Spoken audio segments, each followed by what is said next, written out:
Good afternoon, ladies and gentlemen. This is Rob from the Area 51 Racing Podcast. Thank you for joining in and listening this beautiful afternoon. Um, Today, I'm bringing you episode 87 of the Area 51 Racing Podcast. Today, I'm wearing some throwback apparel, I guess you could say, a hat from Martin Truex Jr. Furniture Row Racing Days, and then also one of his race/fire suit shirts. Martin Truex Jr. was one of my favorite Cup Series drivers. So obviously he retired last year, and Chase Briscoe has replaced them this year in the number 19 Joe Gibbs Racing Toyota. So being that this coming weekend, starting tomorrow with the Xfinity Series race and then Sunday with the Cup Series race, they're racing at Dover Speedway, where Martin Truex Jr. got his first Cup Series career win. So in recognition of that, I am wearing these throwback old school Martin Truex Jr. Hat and shirt to represent my favorite driver who's now retired. So what I'm going to be doing is giving the race report for Sonoma Raceway from last weekend's Cup and Xfinity Series races, along with NASCAR Xfinity Series driver Jeremy Clements Racing race at Sonoma, and then also my Rob's Racing hot takes for this week in the world of racing. To start out, I'm going to give the NASCAR Xfinity Series and Jeremy Clements Racing report from Sonoma Raceway. Sonoma Raceway is a road course in California that is in wine country.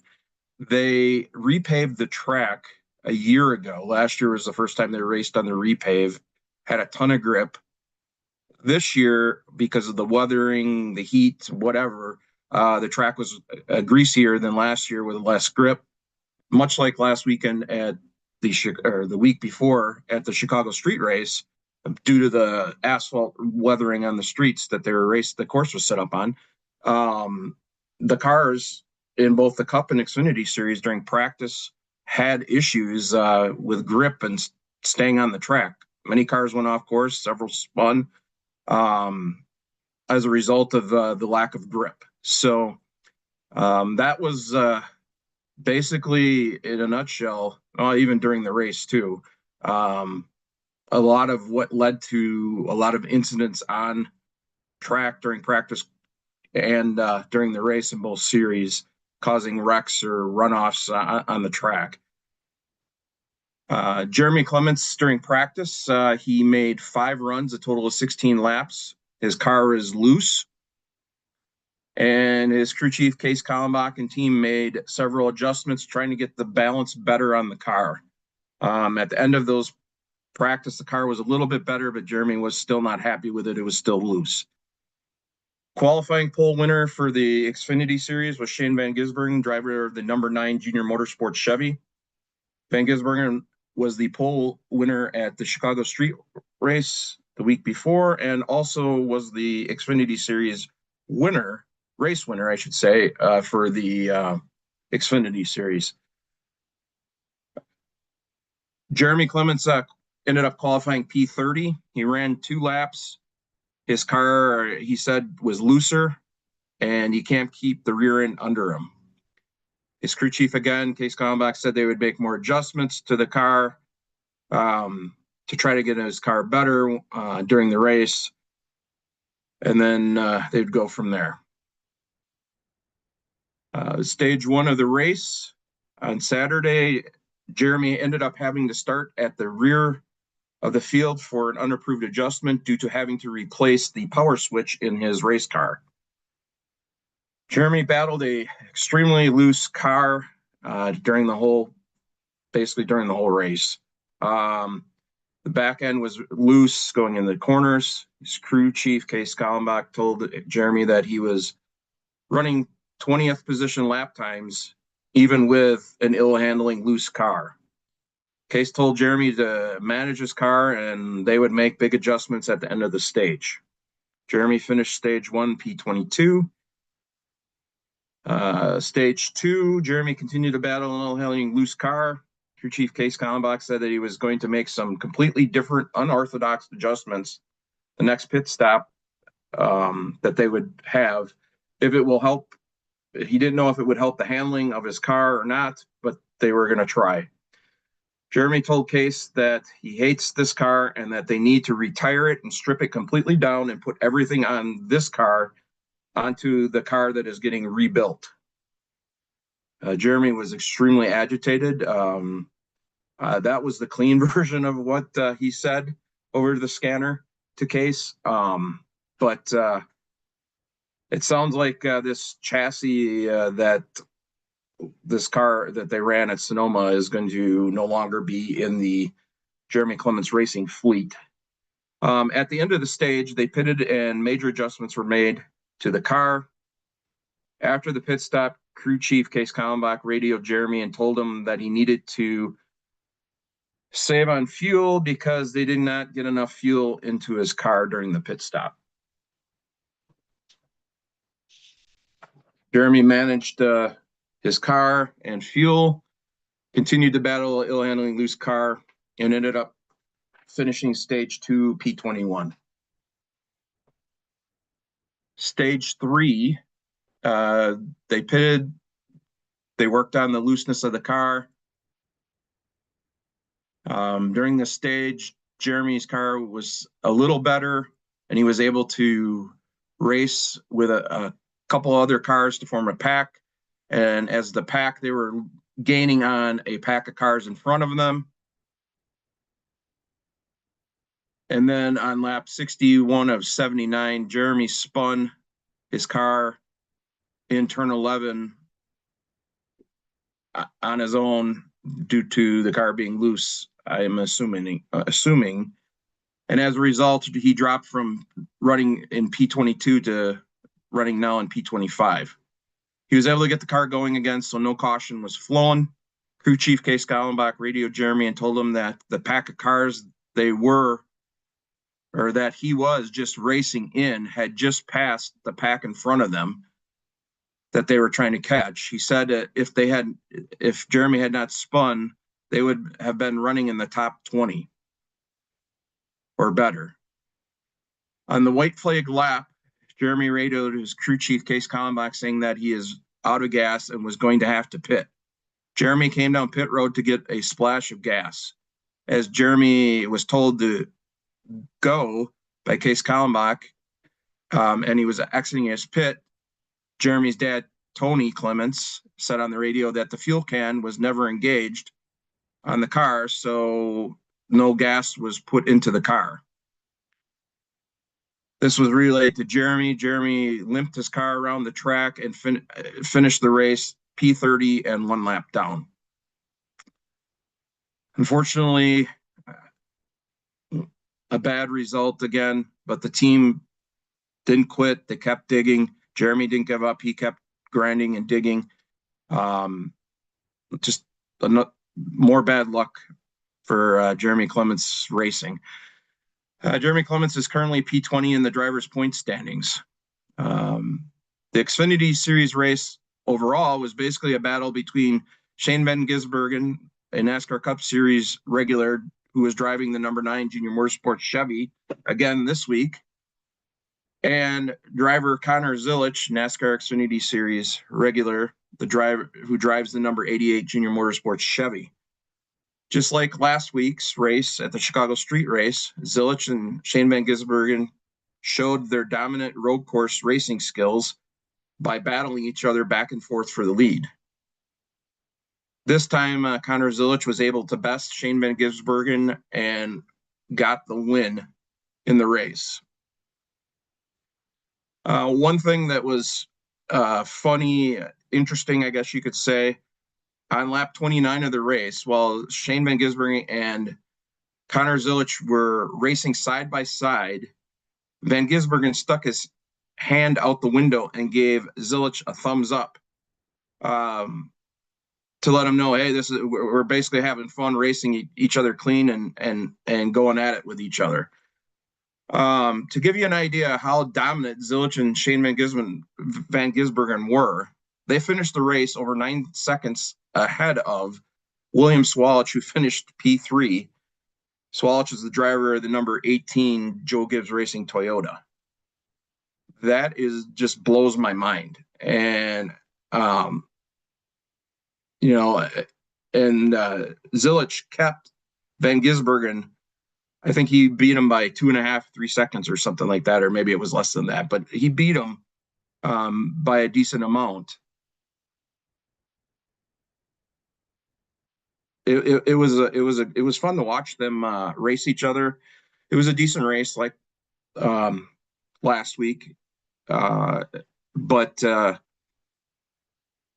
just crazy. Zilich kept Van Gisbergen from sweeping the Xfinity Series races 2 weeks in a row. So Van Gisbergen will have another chance, though, in the Cup Series, as he is racing in that race and is actually the pole winner for that race. This weekend, the Xfinity Series heads to Dover Motor Speedway. You can watch the race Saturday at 3:30 p.m. Central Standard Time on the CW. My report for the Cup Series race, I did not watch any of the Cup Series race as I was busy doing yard work with my wife. From what I read and some videos and clips that I watched from the NASCAR app and other social media platforms that cover NASCAR, it was basically another dominating performance by Shane Van Gisbergen, who ended up winning the Cup Series race at Sonoma from the pole. Like I said, practice and qualifying for the Cup Series was on Saturday before the Xfinity Series race. Shane Van Gisbergen, number 88 Trackhouse, or driver of the number 88 Trackhouse Chevy, won the pole and then ultimately ended up winning the race. Van Gisbergen went back-to-back weeks and winning the street race in Chicago and now the Sonoma road course in California. P2 is Chase Briscoe, the driver of the number 19 Joe Gibbs Racing Toyota. And P3 was Chase Elliott, the number 9 Hendrick Motorsports Chevy. Van Gisbergen now has 3 Cup Series wins on the season. As a result, in the playoff standings, he's up in the top, I believe, 3 drivers, top 5 for sure, and locked into the playoffs, and has, because of those 3 wins, all on road courses, which is his specialty, he has a good chance to move on to a couple of rounds in the playoffs due to those wins in the playoff points that are awarded to it. Again, I've talked about not being a fan of this current point system that NASCAR uses, but this is the format they use, and this is the format that we have. And obviously, if you win, you get rewarded and you get locked into the playoffs. So good for Shane Van Gisbergen and his team. So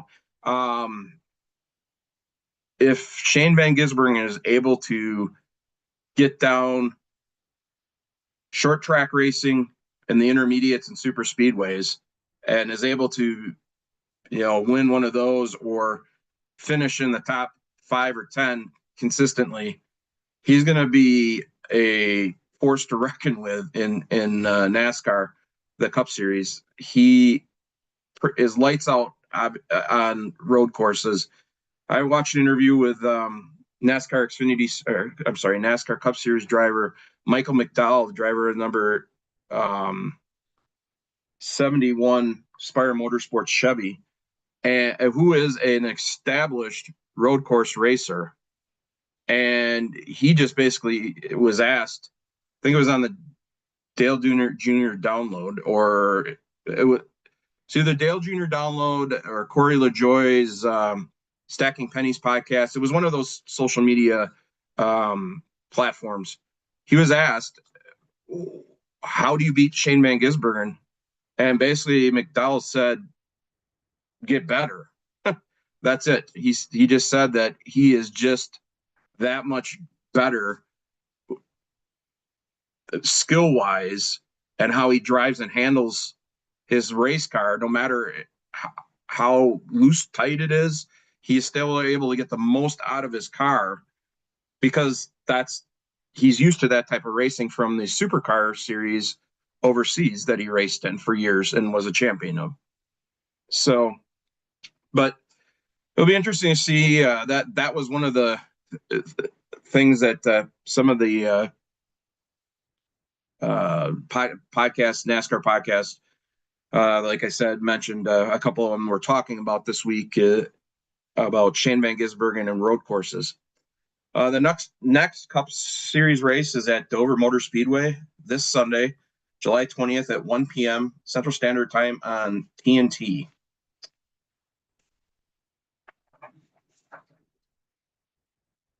This leads me to my Rob's Racing hot takes for this week. The first one, are there too many road courses, street courses, races on the schedule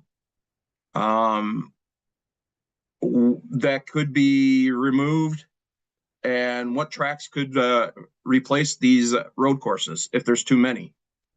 This was another topic that I saw people commenting on social media. It was talked about on some of those social media NASCAR podcasts and platforms. And one of them mentioned that back in the day, the golden era of NASCAR, you used to have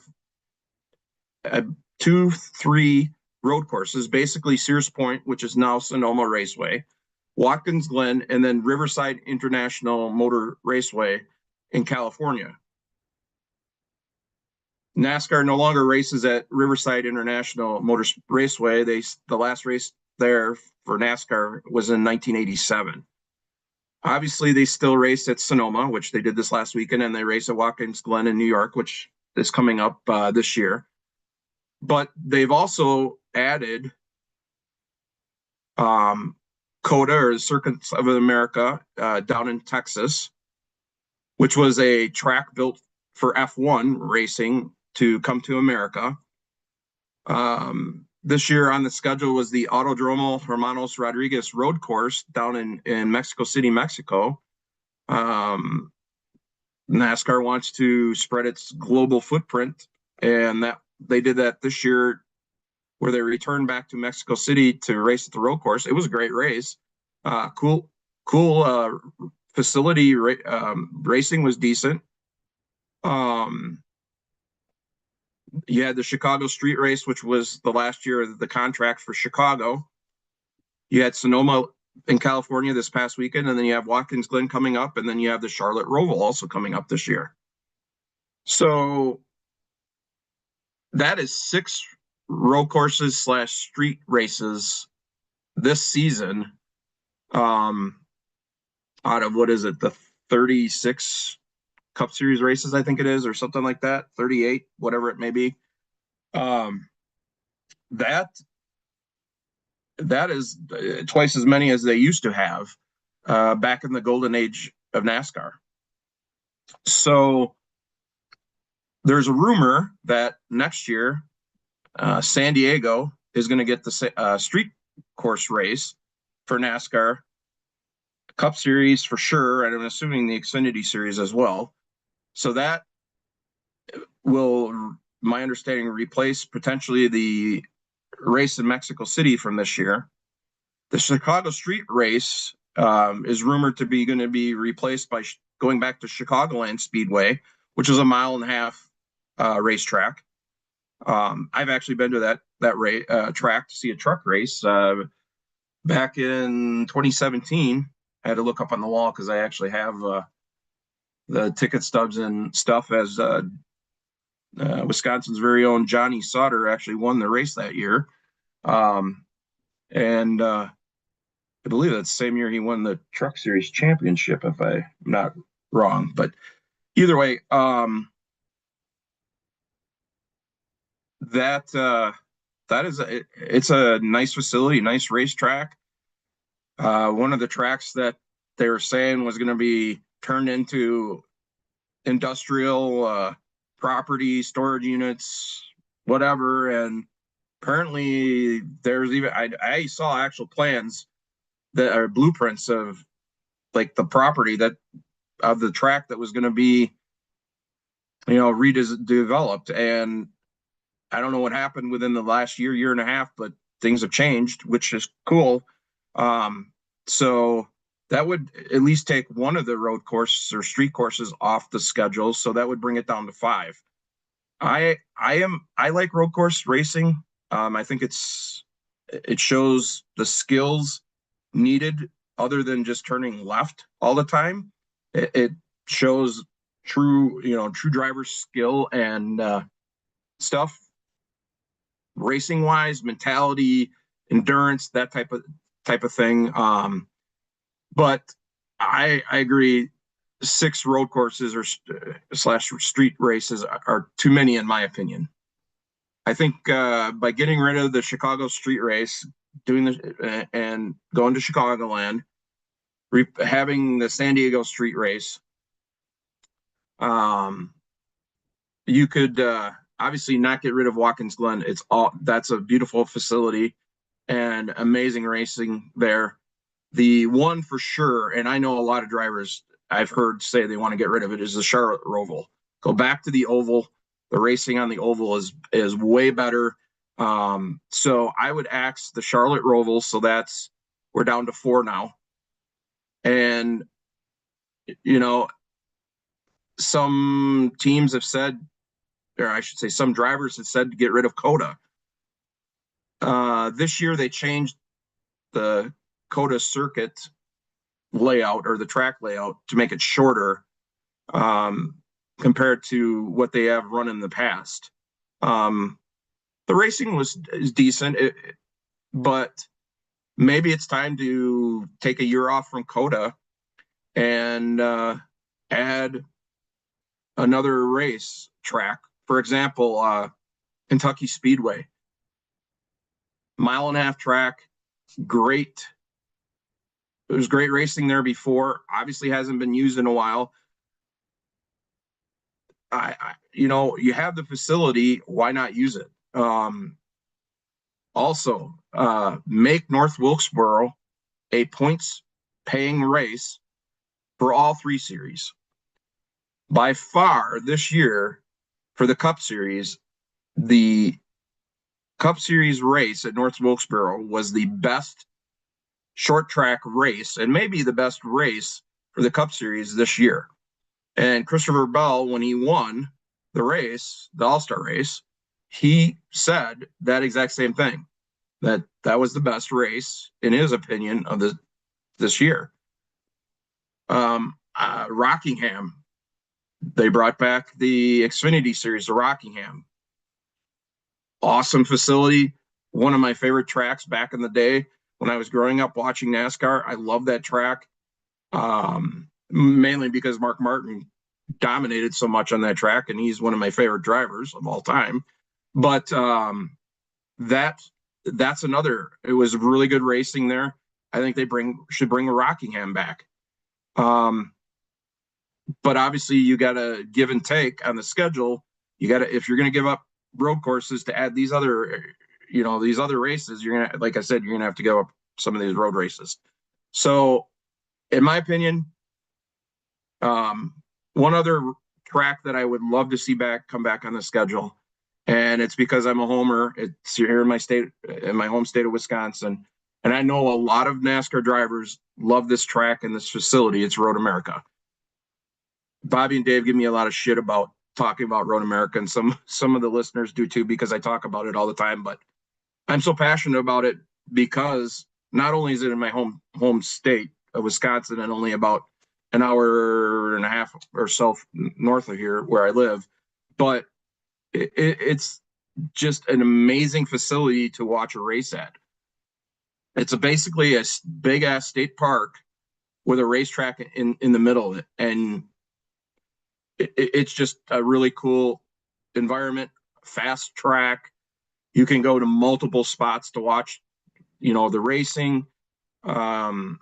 Just beautiful facilities.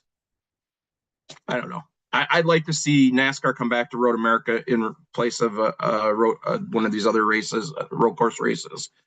The attendance, it was sold out. The attendance, there was over 100,000 plus people there. And I was there in first year Cup was there 2021, and I was there again in 2023, the last year that Xfinity Series was there. And the racing there is always really awesome. Like I said, it's a fun track to go to. Just obviously, then that's another road course you'd have to add in replace of another one. So either way, what I'm getting at is I think trim it down to three road courses, add some of these other tracks I talked about, and make it like it used to be back in the day. Spread out the 3 road courses through the season, so they're not back to back. So somebody like Shane Van Gisbergen can't win both races back to back. Not that it really matters, but just spread it out during the season. It'll give the teams time to, if it's a new track or whatever, adjust and get their equipment dialed in instead of putting them all in the front of the season or front loading the season or back loading the season, middle, whatever it may be. So I think 3 of them is good to keep all the drivers' skills for road course racing and keep them a little bit uncomfortable and off balance. So they're turning not just left, but right and breaking up the monotony, I should say, of the long NASCAR season. So that's just my opinion. Like I said, I think that would be a good thing to do. Balance it out, cut them in half, the number of road course street races in half, and go back to like a maximum 3. I think that would be a good balance for the year. So my hot take number 2, that anybody that watched the NASCAR Cup Series race this past Saturday, there was a big dust up on pit road between Ty Gibbs' pit crew and Brad Keselowski's pit crew. I watched videos from overhead, from the side, from the behind of this incident, and read articles about it on social media. I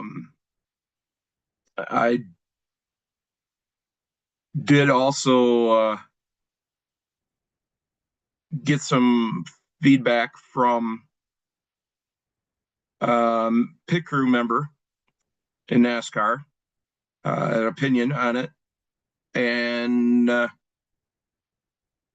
it has to do with Ty Gibbs was in front of Brad Keselowski, and Ty Gibbs' pit box was in front of Keselowski's. Ty Gibbs was in front of Keselowski coming down pit row. Brad Keselowski's tire carrier, who had 2 tires, so he was allowed to be over the wall before Brad entered his pit box. He was about a step away from the wall, which he's allowed to do. And because Brad was not in his pit stall, Ty Gibbs was allowed to go below the angled orange line in the upper right corner of Keselowski's pit box to go deeper in through Keselowski's pit box into his pit box. Well, when he did this, it looked like Gibbs intentionally drove his car towards the Keselowski's tire carrier that had the 2 tires, and actually clipped one of the tires and turned the tire carrier sideways a little bit as he passed by. He grazed him. And from what I understand, there had been previously on track an incident between Gibbs and Keselowski that Ty Gibbs was pissed off about. And Ty Gibbs has a history of doing stupid stuff on track in retaliation. And I personally, when I saw originally, I was like, no, this was definitely intentional. He did not receive or I should say, Gibbs said he didn't, it was not intentional. He did nothing wrong. NASCAR agreed he did nothing wrong because Keselowski wasn't in his pit box. So Gibbs has the right of way to go through Keselowski's pit box like he did, and that deep as he did, that the tire carrier was probably too far from the wall. So, but the tire carrier wasn't in the wrong either. So it was basically just a racing incident or whatever they want to call it.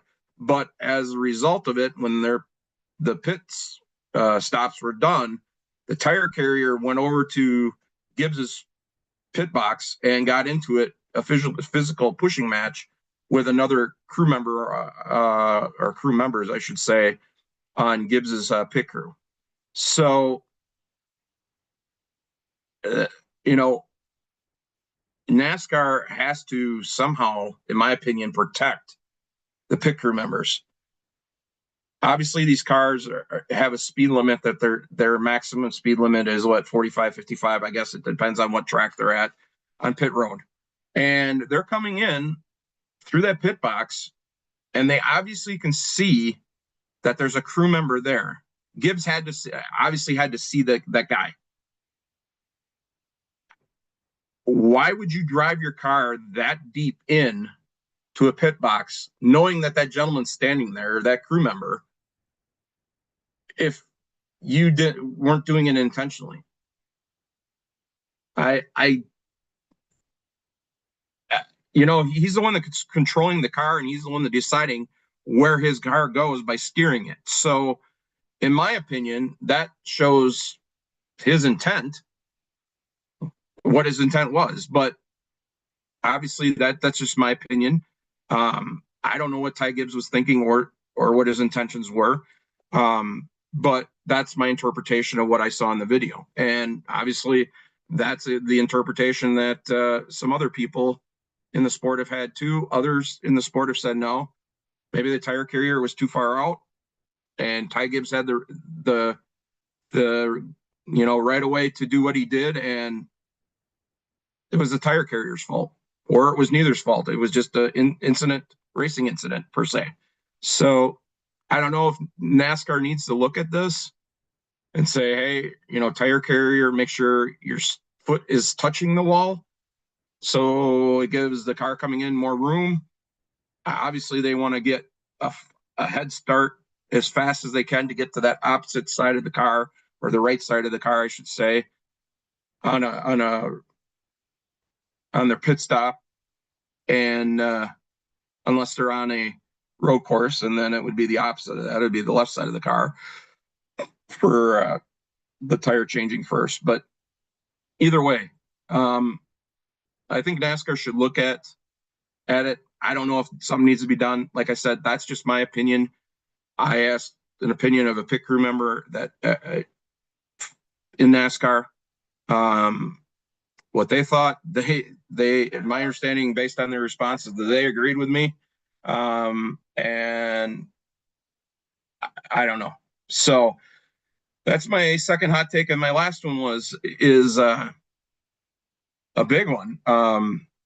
Bobby pointed this out to me. He said on Tuesday night I wasn't on the podcast. I was sick, and I talked to Bobby afterwards, and he said he, Dave, and Brandon Henry, the guest, and also a member of our podcast, Area 51 Racing podcast crew.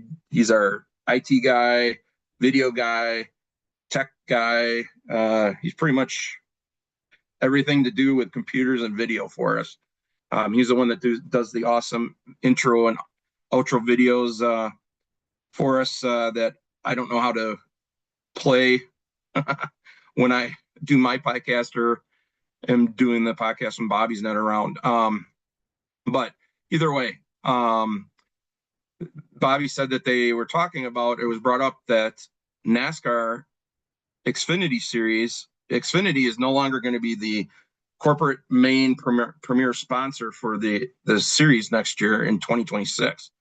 So right now, halfway through the Xfinity Series season, or a little more than halfway, there is no primary corporate sponsor for the Xfinity Series.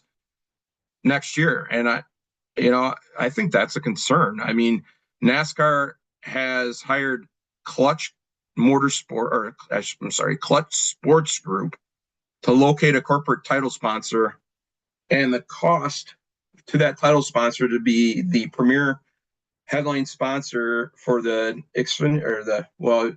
now Xfinity series. So it'd be whatever corporate sponsor's name series would be paying $15 million a year to NASCAR for the naming rights. I mean, that is crazy. And I'm curious to see where that $15 million goes to. I'm guessing to NASCAR. Maybe I have no idea how stuff's broken down in the business model is with NASCAR because I'm not a part of it.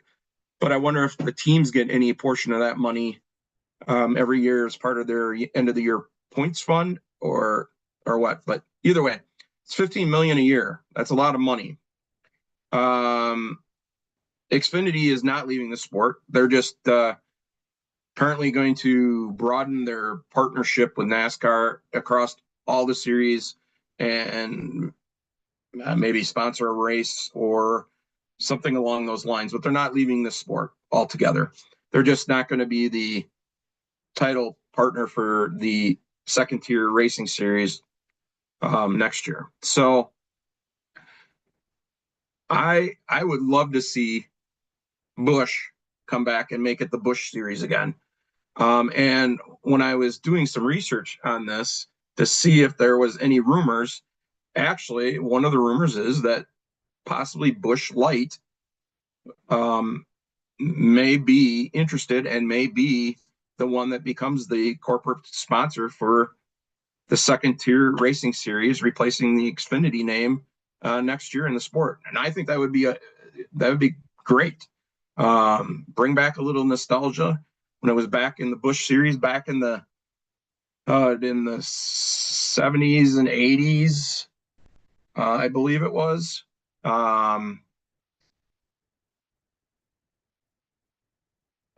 Maybe the 90s. I can't remember exactly. But either way, back in the golden era of racing, as I would said. But yeah, and I'm surprised, Monster Energy doesn't get involved back more with NASCAR. I mean, they used to, it used to be the Monster Energy NASCAR Cup Series back in the day. I don't know. Maybe they're involved with a sport, but they're involved in a lot of sports. I mean, like motocross, snowmobile racing, BMX racing, you name it. They're involved in it. So I don't know if that's necessarily something, but if I'm NASCAR, I'd be a little bit concerned that we're over halfway through this year, 2025 race season, and I don't have a corporate sponsor to sponsor the second level tier of racing in the sport. So I guess we'll wait and see what happens. I'm sure something's going to happen here shortly. I know NASCAR's got their hands full with this antitrust lawsuit with 2311 and Front Row Motorsports, which was another thing I was going to talk about, but it's so convoluted and crazy, the stuff that's going on. And I talked about it, I don't know, maybe 3-4 weeks ago in one of my race hot takes, I should say. And, who knows what's going to happen with that. I know based on what I've seen, Front Row Motorsports and 2311 have royally pissed off and poked the bear in NASCAR. And NASCAR is trying to really take it to those two teams. So it will be interesting to see what happens. I do know that this weekend, Front Row Motorsports and 2311 will not be chartered race teams because they were not given awarded their injunction, temporary injunction by the circuit court. So this weekend and next weekend at Indy next weekend, this weekend at Dover, they're going to be open cars. They will make the field because all the spots are open and not filled by open cars, so they're not going to have to race their way in. So they're guaranteed to make the race. So it'll be interesting to see what happens with that whole mess. But on that note, if you haven't seen on our social media posts, yesterday was an exciting day. Actually, this week has been pretty exciting. But yesterday was pretty exciting as we ended up as an Area 51 Racing podcast, formed a new partnership with Ava Hansen Racing. Ava Hansen Racing is an Elkhorn, Wisconsin-based family-owned race team that races in the Leger Junior Formula 4 Championship Series. Ava is 15 years old and is the driver of the number 26 open-wheel Leger Formula 4 car. Her dad, Tim, is her crew chief, mechanic, spotter, hauler driver, and her mom, Sarah, does everything else for her on her team. They travel around the United States racing in the, like I said, the Leger Junior Formula 4 Championship Series. Ava and her dad, Tim, was on the podcast. I think it was episode 84, if I remember right, not too long ago. And we're really happy to form a partnership with her and her family's race team. It's going to be same type of partnership that we have with Kylie Glick Racing. Our logo is going to be on Ava's car, and Ava and her team is going to promote our podcast, and we're going to do the same for Ava Hansen and her family-owned race team. So it's a win-win for both of us, just like we do the same with Kylie Glick and her family and Kylie Glick Racing out in California. So plus we're expanding our exposure to another market of open wheel racing on asphalt. And so it's a win-win, like I said, for everybody. So welcome aboard Ava Hansen Racing. Welcome Ava, Tim, and Sarah to the Area 51 Racing podcast family. We're happy to partner with you guys and are looking forward to it. And this episode is brought to you by Ava Hansen Racing. So on that note, I'll wrap up this episode of, I guess it's episode, 87? Oh, it's crazy, 87. We only got 13 more episodes to go before episode 100, where we'll be in Spartanburg, South Carolina at Harrison's doing our live 100th episode, which will be a lot of fun. And speaking of that, the other thing that was exciting this week is we got a sample print of our t-shirts, and Bobby, Dave, and I approved the sample prints, and they will be starting to print, or when I say they, Overwear Apparel Group, LLC here in Elkhorn, will be starting to print either this week or early next week your orders, that everybody that's ordered, expect your shirts within the next 7-10 days. You should have them. We appreciate the support. We appreciate you buying the merchandise and supporting our podcast and helping us celebrate and ramp up to our 100th episode. On that note, I'd like to thank our partners who make this podcast possible. Bobby, Dave, and I could not do this without any of you, especially also our listeners and viewers. We could not do this without you all either. Thank you to Spartan Waste, Fox Sports Spartanburg, Harrison's, Action RV, Kylie Glick Racing, Matman Designs, The Runner's Roost, Alliance Drive-Away Solutions, Anna Moore Designs, Circle B Diecast, Driven Sunglasses, Driven Trackside, Elite Towing and Recovery, High Speed Auto, Boost Pops, The Racing Warehouse, and Armadillo Apparel, Belcher Cheesecake Creations, Fly Informed Concrete Structures, First Pacific Funding, Gale Beard Products, Wings, etc., Dialed In Focus Pouches by Whitetail Smokeless, Benzik Designs, Schanzenbach Landscaping, Enigma Tattoo Studio, Aero Parts Group, Overworld Apparel Group LLC, SBJR Designs, Ava Hansen Racing, Jeremy Clements, and Jeremy Clements Racing. Without all of our partners, we would not be able to do this podcast. And also without all our listeners, viewers, subscribers, we would not be able to do this without all you guys too. So on that note, have a great weekend. Enjoy the races at Dover, the Monster Mile. Good luck to all the teams racing. We have some listeners and friends there. Jess Hunsiker, Lee Jr. and Lee Sr., Schatzenbach, I'm sorry, Joseph Anslitz and his wife, Amanda. And I don't know, I can't remember if there's more, but you guys all have fun. Enjoy the races. And I will see you soon. Take care, everybody. Make sure you get out there and support your local racetracks and local racetrack drivers at your local tracks. Maybe the future superhero or driver of the in the NASCAR Cup, Xfinity, or Truck Series. You never know. So on that note, take care, everybody. Have a great weekend. Enjoy some racing, and I will talk to you all next week. Thanks.